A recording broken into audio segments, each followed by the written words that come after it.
This week on Arizona Illustrated, we visit the new Tucson Military Vehicle Museum. The wild and weird world of one Tucsonan who's embraced his inner fool. I think it's important to find lightness and go back to some very basic things that make us feel alive. Scientists and patients are still trying to understand the lingering impact of long COVID. While we're doing all of this research, people are miserable. Many people were told, oh, you cannot have all of these symptoms. Well, of course you can. And providing care for those who need it. We're kind of like the distribution Amazon center for the who's who of nonprofits in Tucson.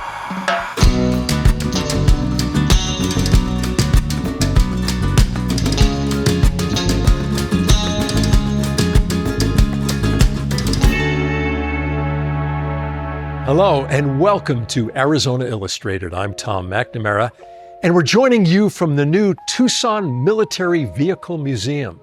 Located just east of the Pima Air and Space Museum, this new space has a wide range of military vehicles from a variety of eras and conflicts. As a visitor, you can touch the machines and sit inside history. Stay tuned till the end of the episode to hear more about this new museum from advertising manager Brad Elliott. The Tucson Military Vehicle Museum is an underwriter on AZPM's radio station NPR 89.1. The sacred fool is an archetype that's existed for centuries, seen as an eccentric with behavior that provokes, disrupts, and inspires.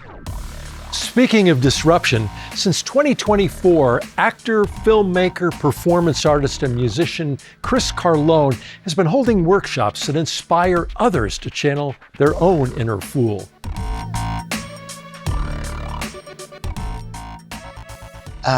My name is Chris Carlone, and cut.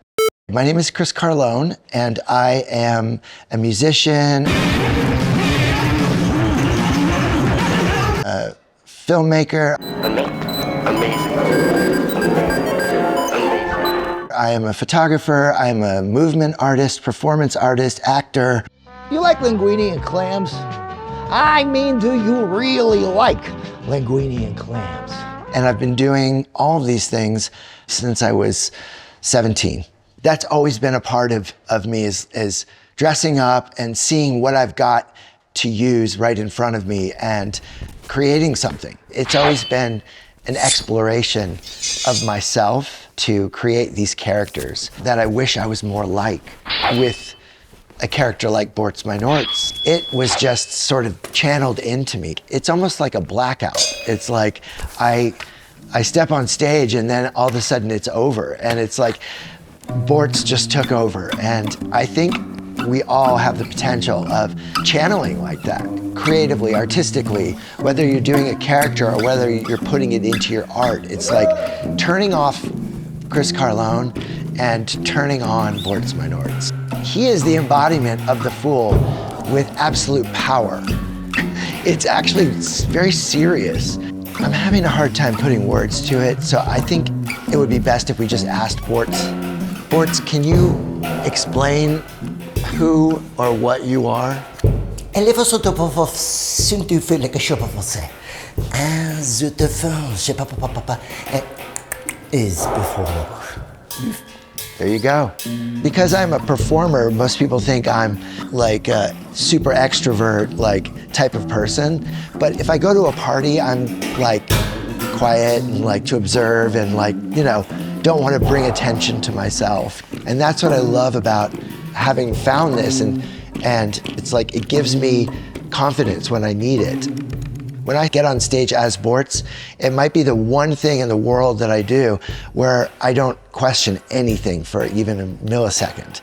And that's a great feeling to have at least one thing in the world like that. Even if it's like wearing tights and a wig and like playing a ski, I think it is a response to having to play the part for our whole lives. As ourselves, as fitting into society, as not pushing people away, as not being too wild and too absurd and too out there. So that, I feel like all these characters are a response to who we're supposed to be. And and to feeling free. It gives you an excuse to get to do something that you've always wanted to do. For instance, I've always, for some weird reason, wanted to be a newscaster, and I feel like I would just rock at it. I don't need any training. I feel like if I got a call today, I could go on site and just deliver what they needed about the story. And reports are coming in that people are embracing absurdity in record numbers. I'm Sid Bluffkniven for KGON 9 News. Details at 11. see what I mean? It's really funny how on a whim I just might create this character and he all of a sudden has this lifespan of 20 years. And so just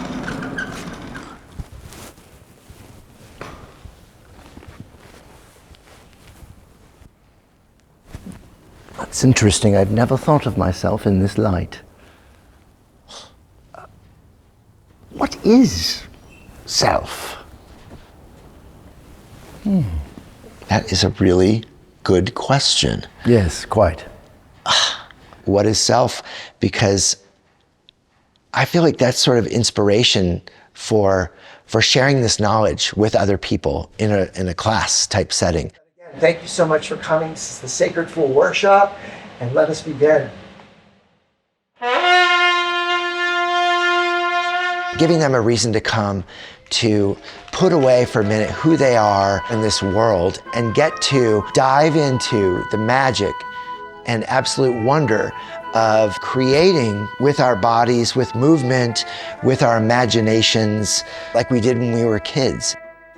It's kind of experiential and experimental and spontaneous. The ability to play is a healing thing to do, and it creates a community where, without words, through movement, it's a communication.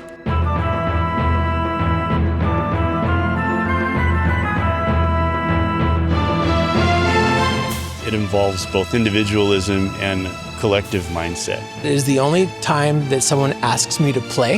I find it immersive, and in that way it's meditative, as I feel so much more connected to parts of myself I don't get to experience.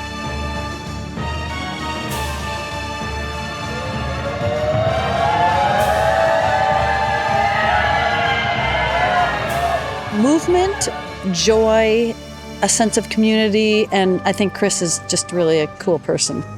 Chris is my, I'd say, creative soulmate. Chris was energetic and nonstop. I'm a big fan of Chris. When he mentioned that he wanted to put something together that would involve Buto movement, dance, and expression, I was in. He is such a wonderful, amazing, funny frontman. I had thought about whether he might ever teach a class on how to be a front person for a band. So when he set this up, I joined immediately. And just keep moving. I think it's important to find lightness and go back to some very basic things that make us feel alive. It's also a way of connecting with other humans. And just by stepping into the class, you've already sort of taken the armor off, and by taking a chance, you'll never know what the possibility is. And it always doesn't go the way you want it to go, of course. But through that, you've learned something. You have gained an experience in life. So it's an honor and a privilege to guide people on this journey for 2 hours. It feels like my gift and what I want to share with the world and what's important to me, and especially right now in the world. 1, 2, 3, victory!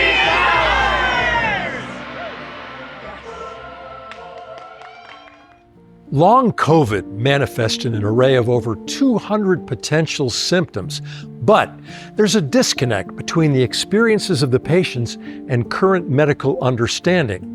Next, we learn from individuals living with these poorly understood symptoms and the promise of vital ongoing research that validates their experiences and aids in developing interventions.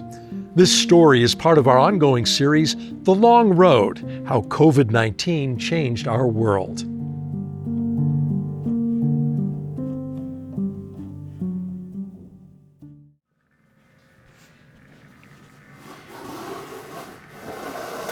The way my long COVID specifically functions is I have something called small fiber neuropathy.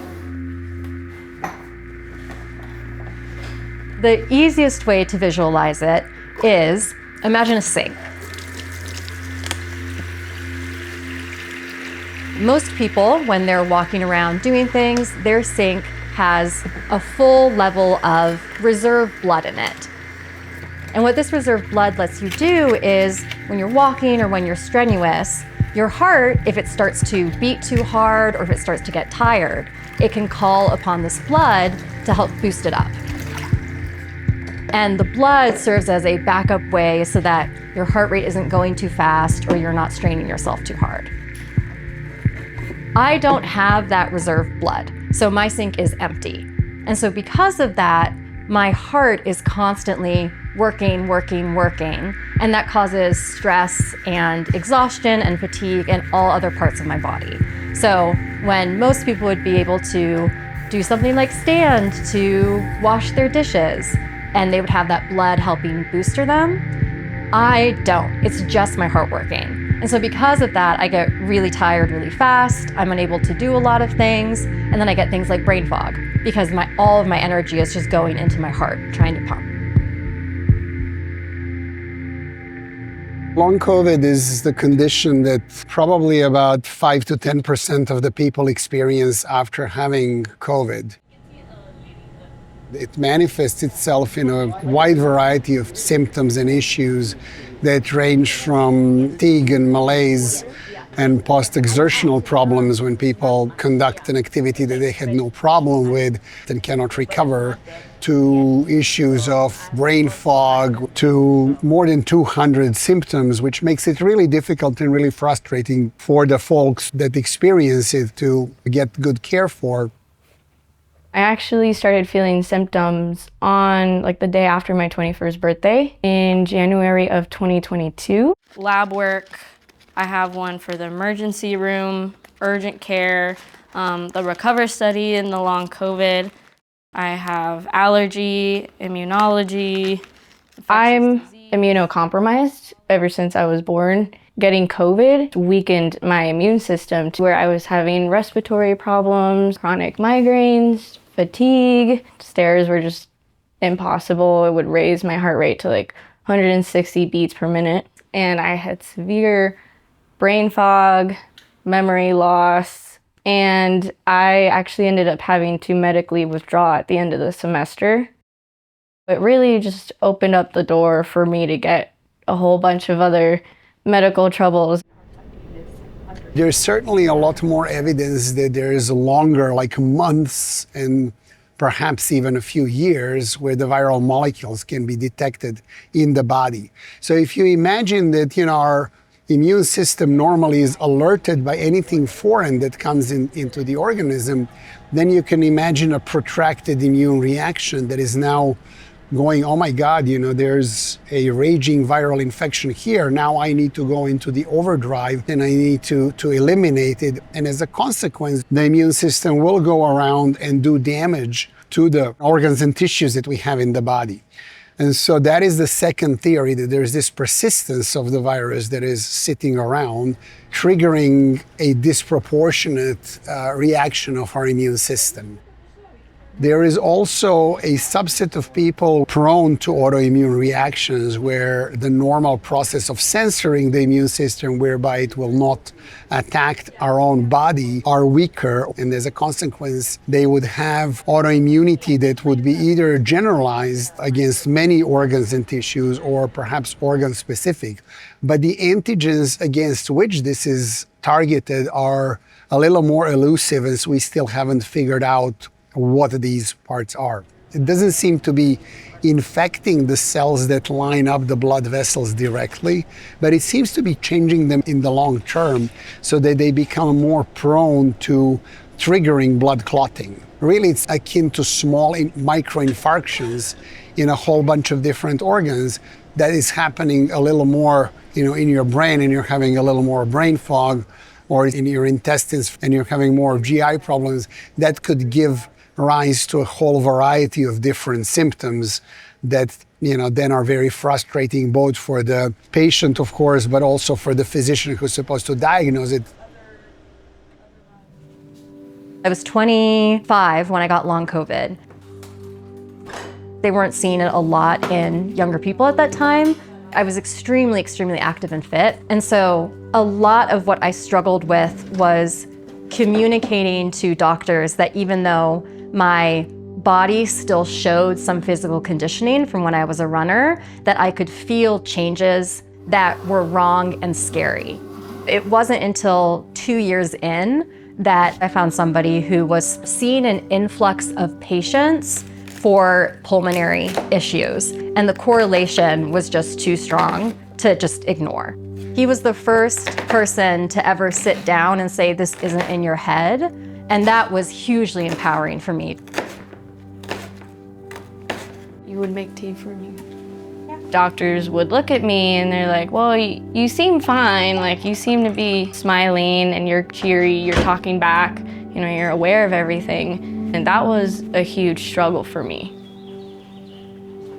That was your coffee.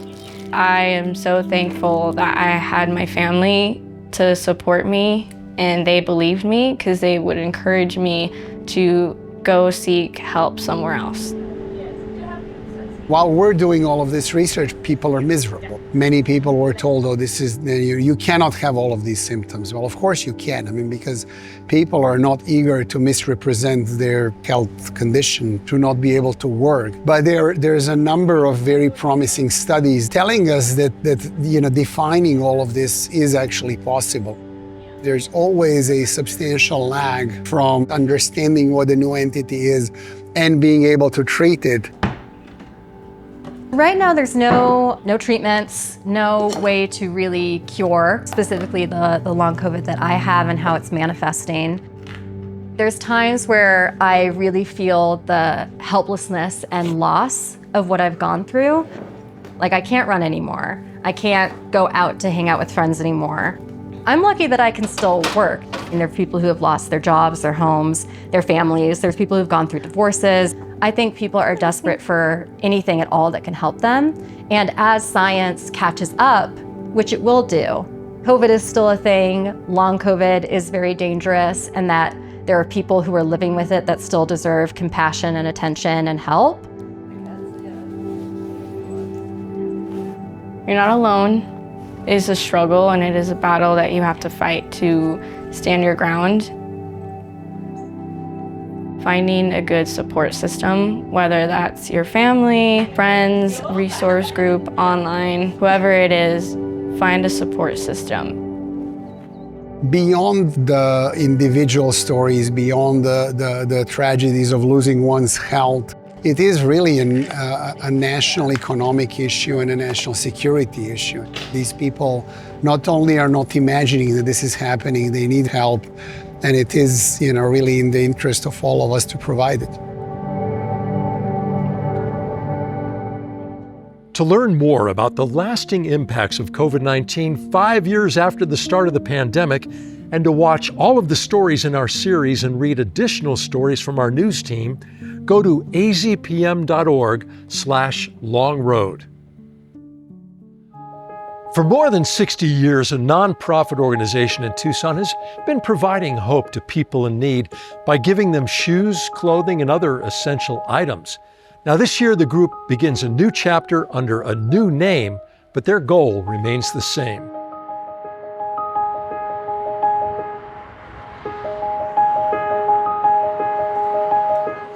This popular thrift store in Midtown Tucson is a favorite place for people who are seeking something special at a bargain price. For retired nurse and social worker Linda Kenny, it's part of her frequent shopping sprees. I've been going to the thrift shop since the 1980s when I moved here from Boston, and I love it. I go here every week. My whole house is filled with things that I've bought here over the years. So it's a real pleasure coming here. Not only that, she says, but the money she spends here is going to a good cause. 1, 2, 3. The store is operated by Viva Pima, formerly the Assistance League of Tucson, which has been serving the community since 1959. Thanks to funding from this operation or grants and donations from other sources, thousands of residents have been helped for more than 6 decades. Our largest program is our Viva Pima Kids. And that's where this year we believe we're going to be dressing our 100,000th child with brand new clothes. So that's huge. But each year we dress anywhere between 4,000 and 5,000 kids. We are here in the Viva Pima Programs building, and this is where we do our Viva Pima Kids program. We will work with over 20 uniform schools here in Tucson. We will outfit children with brand new uniforms for school. We will also meet families and children at designated times at Target for the children that do not wear uniforms. They will get brand new school clothes at Target. Amanda is a single mother who works full-time, but she still struggles to make ends meet, especially with the skyrocketing cost of housing. Both of her children attend Prince Elementary School at Amphitheater Public Schools. They've been there since preschool for my youngest and kindergarten for my oldest, and we love that school. It's the teachers are amazing. They genuinely care about my kids. That's basically why I go there.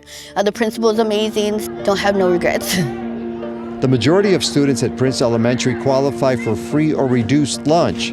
Additional assistance is welcome. The vouchers that I received from Prince Elementary for the Target is amazing.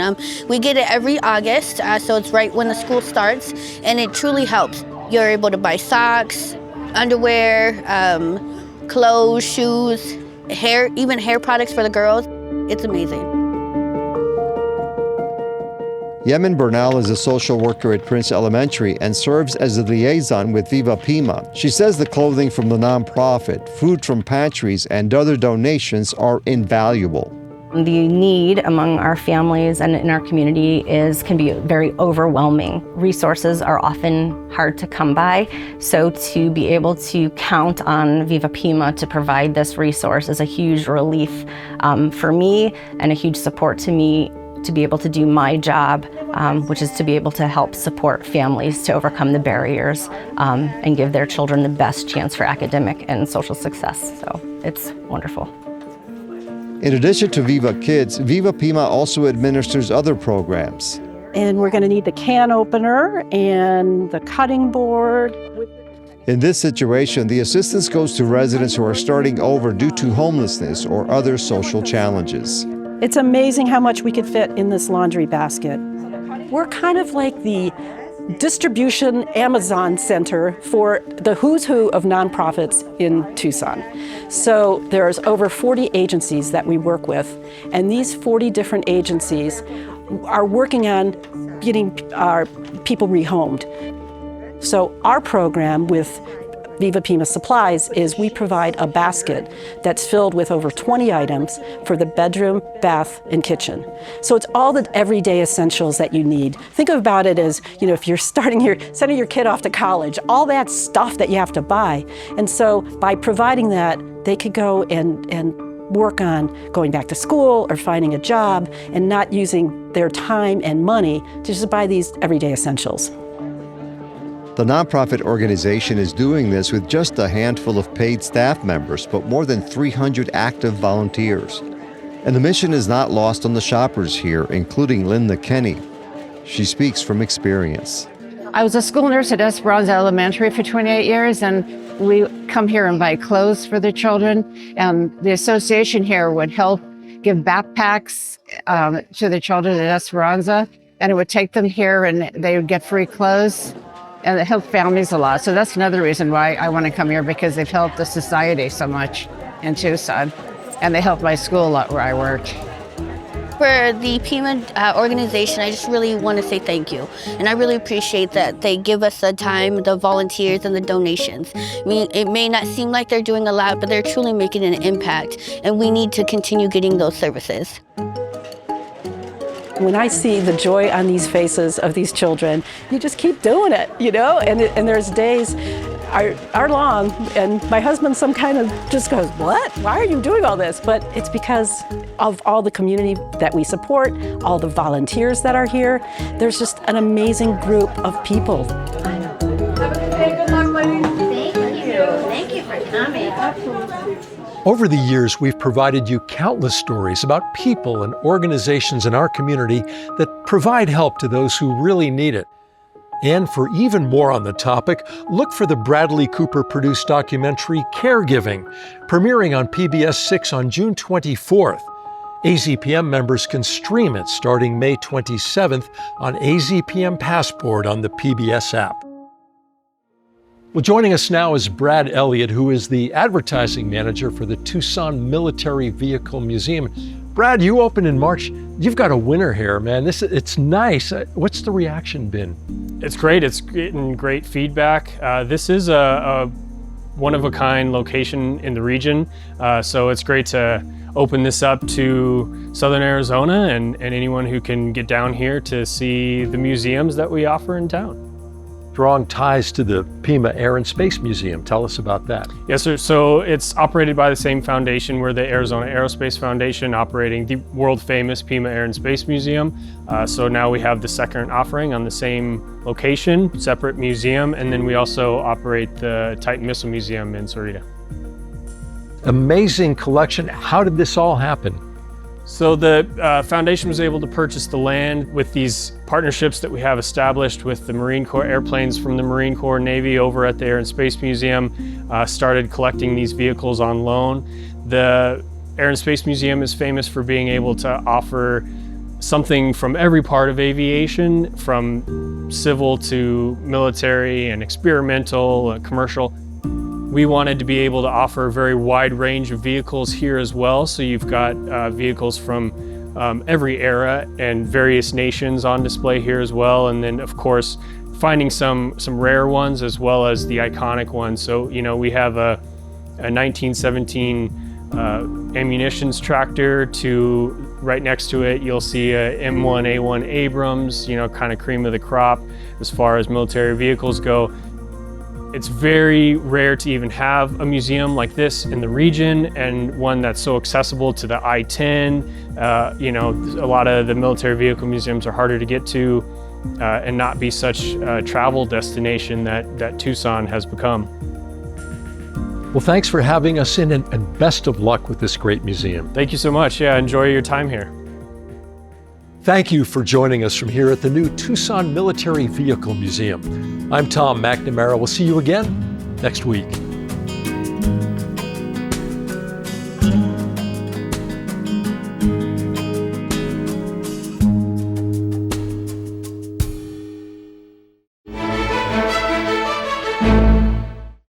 Hi, I'm Tom McNamara, host of Arizona Illustrated. Thank you for watching this entire episode of our show here on YouTube. And if you liked it, well, here's another episode that we think you'll like.